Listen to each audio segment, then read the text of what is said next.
Hi everyone, and welcome to Draw Their Lives, Endangered Animals Edition. Today we will be focusing on two endangered species of marine life, the green sea turtle and the whale shark. Squirt and Destiny, say hi! The whale shark and the green sea turtle live in the ocean biome. This is a biome which covers 71% of the world, and its average temperature is 39 degrees Fahrenheit. The whale shark is known to be found in the warm waters of the Indian, Pacific, and Atlantic Oceans, and it changes in migration patterns each year. Furthermore, the whale sharks are usually found in the euphotic ocean zone. The tide changes 2 times a day from low to high and is influenced by the movements of the sun and moon. These movements can also influence the organisms living in the ocean's movements and feeding patterns. There are three basic layers to the ocean biome, the first being the euphotic layer. Here the water is shallow and light because light can penetrate through the water. Next is this photic layer, where some light is still able to penetrate some of the water. If you looked up from the bottom of this layer, it would look similar to twilight. Lastly, the aphotic layer is the deepest and darkest because no light can reach down here. It can be described as dark and murky. This is a photo depicting the three most basic layers of the ocean biome. In addition, did you know that the temperature of the water varies depending on the layer of the ocean you are in? The farther down you go, the colder it gets. The green sea turtle is mainly found in the photic zone, which is the top layer of the water.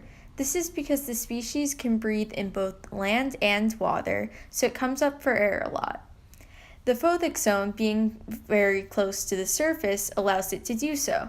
The sea turtle is also able to go into the very shallow layers above the photic zone, including the intertidal zone and the continental shelf. This is where starfish and coral is usually found. The turtle can bury itself under the sand as well as alternate between the shallow zones and deep ones. Below the photic zone are two layers that make up the aphotic zone, which the sea turtle can also enter due to its adaptations. It mostly sticks to the photic zone and the aphotic zone. As you can see, this map displays where green sea turtles live throughout the world. They can cross the ocean because of their adaptations. There is a zone known as the intertidal zone, where the ocean meets the land. The waves hit the land at high tide, and the sun and winds hit the sand at low tide. The green sea turtle would be able to go into the intertidal zone because it is a small organism. However, the whale shark would not be able to travel to the intertidal zone because of its large size. In addition, the shallow areas, like the submerged parts of the world's continents, are known as the continental shelves in the ocean. Let's start with the whale shark. The taxonomy of the whale shark is domain Eukarya, kingdom Animalia, phylum Chordata, class Conrictides, order Orlectobiformes, family Rhinocodontidae, genus Rhinocodon, and lastly, species Rhinocodon typus.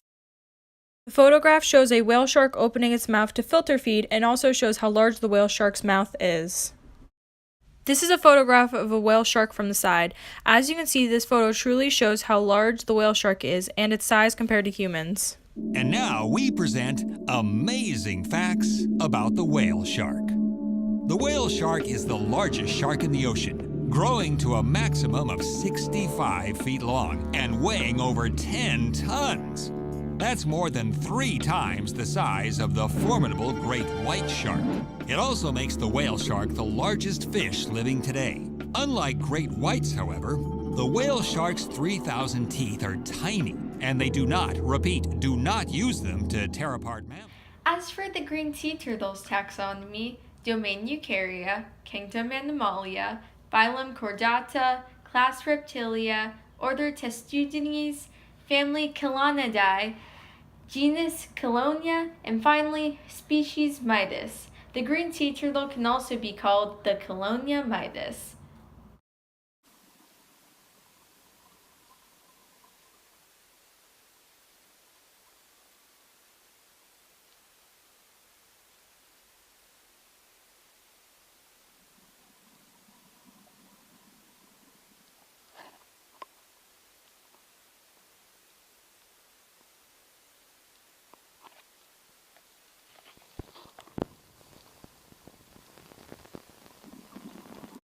The first adaptation whale sharks have is a structural adaptation.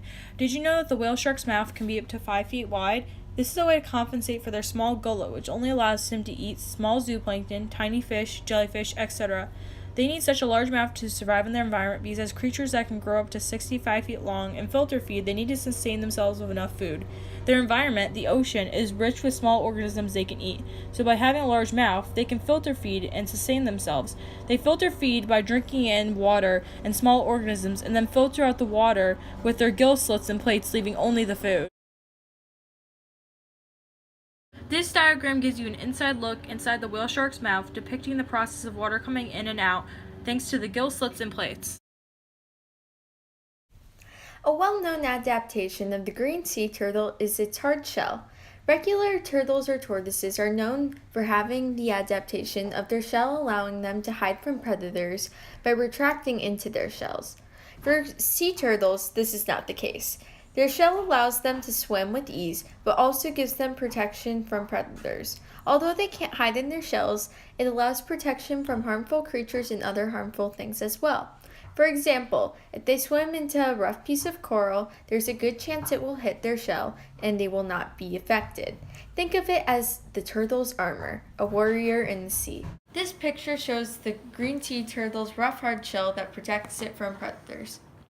Another whale shark structural adaptation is their sixth sense, which is the specialized nerve cells in the part of the whale shark's brain known as the ampullae of Lorenzini. This allows them to be sensitive enough to pick up on the electromagnetic fields other organisms release. It works by having pores near the nostrils and on the top of the head of the whale shark, which have jelly-filled bulbs attached to them, leading to the nerve cells in the brain of the whale shark. It is a way to balance for the whale shark's poor vision, as their eyes are only the size of golf balls. The sixth sense helps them to survive in the ocean because they know what organisms are around them and also how close their prey is to them. Here is a diagram of the pores in the whale shark's skin connected to the nerves by jelly-filled bulbs.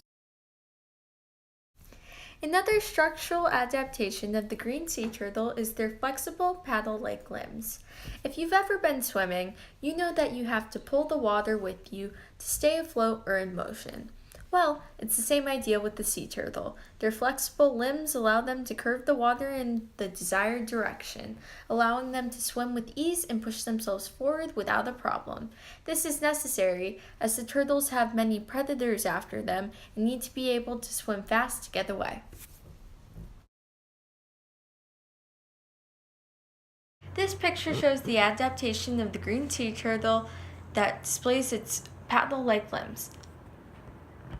The last adaptation is a behavioral adaptation and has to do with the migration pattern of the whale shark.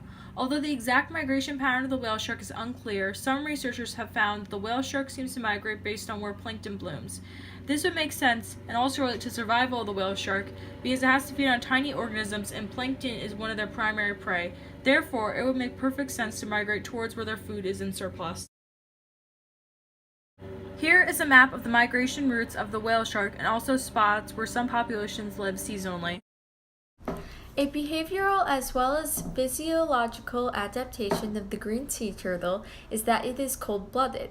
This means, as shown by the map previously, that the green sea turtle can live in waters across the world, as long as they're not too close to Antarctica because that's too cold. Why do turtles need an adaptation to swim around the world? Well, the answer is simple: migration. The green sea turtle tends to migrate from nesting to feeding grounds, which is necessary so they can reproduce more baby sea turtles as well as stay healthy. Some green sea turtles migrate across the Atlantic Ocean for thousands of miles from their nesting grounds on an island, all the way to the South Atlantic Ocean where their feeding grounds are. They tend to stay along coast. Migration, combined with their cold blood, provides two adaptations that allow the species to cross water throughout the world seas. It's kind of like a package deal, and as shown previously in the picture with the map, green sea turtles can basically swim in any of the seas around the world, which is why they need these adaptations.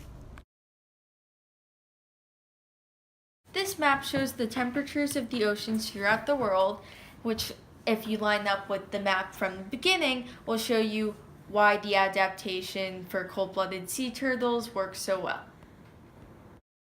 As for if the whale shark is a heterotroph or an autotroph, the whale shark is a heterotroph because it feeds off of living organisms such as crabs, plankton, jellyfish, small fish, larvae, etc. The cool thing about the whale shark is that it is known as a top-level predator. This is because it is a predator but has no predators of its own. In addition, it has two methods of feeding, filter feeding and suction feeding. Although the role of the whale shark in the environment is hard to theorize, scientists believe that there will be an increase in populations of seals, sea lions, and some small whales, and possibly plankton, if the whale shark were to go extinct. Alike to the whale shark, the green sea turtle is also a heterotroph. It tends to eat algae, seagrass, sponges, and small fish. This is an aquatic food pyramid, clearly showing that turtles are in the second top level. Furthermore, the whale shark is known to be what is called a cage strategist because it displays some of the common characteristics of the cage strategist. For example, cage strategists are known to have lived long lives, and whale sharks can live up to be 70 on average in the wild. Also, like the cage strategists, they have offspring later in life at the age of 25.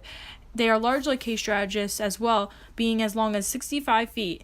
This relates to the whale shark's survival because these strategists are known to inhabit stable environments, live longer, being larger and better equipped, and being stronger. These are all key factors to why the whale shark is a top predator. And like this too, but also varying from the whale shark, the green sea turtle is both an R and K strategist. It is an R strategist because it falls into the criteria of being small when a newborn. It is also an R strategist because R strategists are known for not paying much attention to their offspring or not taking care of them. A mother green sea turtle lays her eggs in the hole on the beach and then leaves it and swims somewhere else. The mothers abandon their children long before birth and therefore make sea turtles as R strategists. They are also R strategists because R strategists usually have large litters, and the green sea turtles lay hundreds of eggs at a time, seeing as very few of the offspring will survive. In other words, more reproduction equals better survival rates. They are K strategists as well because, as mentioned previously, K strategists live long lives. Did you know that the green sea turtle could live to be 80 years old? That outlives the whale shark. You know anything about remora? This relationship is a symbiotic relationship or one of mutualism between the remora and the whale shark. The remora is a type of fish with 8 different species in this kind of fish. They are 1 to 3 feet long and thin. How this relationship works is that the remora helps the whale shark by adhering to it with a disc made of crosswise plates to clean it and also to remove all parasites that would harm or irritate the whale shark. And they keep debris and also unhealthy organisms away from the whale shark by eating them. In return, the remora gets the remains of their meals, free protection, and transportation. This image shows the symbiotic relationship of the whale shark and the remora swimming below it. Green sea turtles also have a relationship with predation, as they are the prey. When the eggs have recently hatched on the beach where all the baby sea turtles will crawl out of a hole in the sand, they must face many dangers on the way. In just the time getting down to the ocean, the baby green sea turtles must avoid being eaten by predators such as seagulls and crabs. However, if the turtle is in the lucky 1% that makes it to the ocean, it also must continue swimming for a day and not be crushed by the waves. All in the meantime, a sea turtle must be on guard at all times because predators in the ocean such as sharks will surely eat them if they aren't careful. The sea turtles also have this relationship in the case of them being the predators since they sometimes eat small fish. The green sea turtle is also involved in a symbiotic relationship called mutualism. The relationship is between the green sea turtle and the yellow tangfish in Hawaii. Yellow tangs eat algae for food, so they wait for sea turtles to swim by them and then eat the algae off their shells. This not only keeps the turtle and their shells clean, but it also keeps them healthy. It is mutually beneficial because the yellow tangs also have a nice meal and both species are healthier and happier in the end. This is called mutualism. This picture shows a group of baby sea turtles just hatched traveling towards the ocean. This picture shows the yellow tang cleaning off the shell of a green sea turtle. The relationship of predation a whale shark has is with plankton. Plankton are very small organisms that are plants and animals which drift through the ocean. The whale shark consumes these tiny organisms with their filter feeding method. In addition, the process is when a whale shark sucks water but filters the water through its gills to only keep the plankton and other organisms less than 2 centimeters in diameter in its mouth. Plankton is one of the whale shark's primary prey, and you can see why, as they are small enough to be swallowed by the whale shark even with its small throat. Here's an up-close picture of a single plankton, which is one of the whale shark's prime food sources. So the question really is, why are such extraordinary creatures endangered? One of the threats posed by humans to whale sharks is the illegal poaching of the whale shark. It seems that although the whale shark is protected by national and Chinese law, 600 are illegally poached each year. They are ideal for poachers because a single whale shark body can go up to $30,000. The bodies of these amazing creatures are used for restaurants to create shark fin soup, purses, and fish oil supplements. Some data and evidence about the whale shark's endangered population is that the population has dropped by 50% in the last 75 years. Because of factors like hunting, some speculate the exact number of the whale sharks are in the thousands. What exactly is being done? There are now national laws that have been in place since 2013 when IATTC adopted a resolution that states that whale sharks are unable to have purse-seine nets around them and must be released unharmed if they do get caught somehow. As you can tell by the graph, reforms like these are starting to show positive results as the whale shark's population and number of sightings of whale sharks are increasing each year. The green sea turtle is a truly amazing species. Unfortunately, they are incredibly endangered, facing almost countless dangers throughout their lives. As stated before, there are many predators after green sea turtles. However, it happens to be a great issue of what us, the people, have been doing that is putting the species in danger. One thing humans have done that impacts the green sea turtles is poaching. People often use their meat for food or their shells for guitar picks or jewelry, or make leather products such as wallets. The list goes on. In fact, in the Indo-Australian archipelago, 10,000 green sea turtles are murdered each year for their meat. To add on to that, in Baja California, 30,000 green sea turtles are taken to be eaten every year. Clearly, we haven't had a positive impact on the green sea turtle population, and poaching is only one factor causing them to be endangered. Luckily for the Colonia mitis species, there is an organization looking to help these friendly creatures. It is called Sea Turtle Conservancy, which is a website that educates about the dangers hurting the turtles as well as how to help the cause. Just visit their website at conserveturtles.org to contribute to the worthy cause. This has been Draw Their Lives, and we hope you have learned more about these endangered animals in our oceans.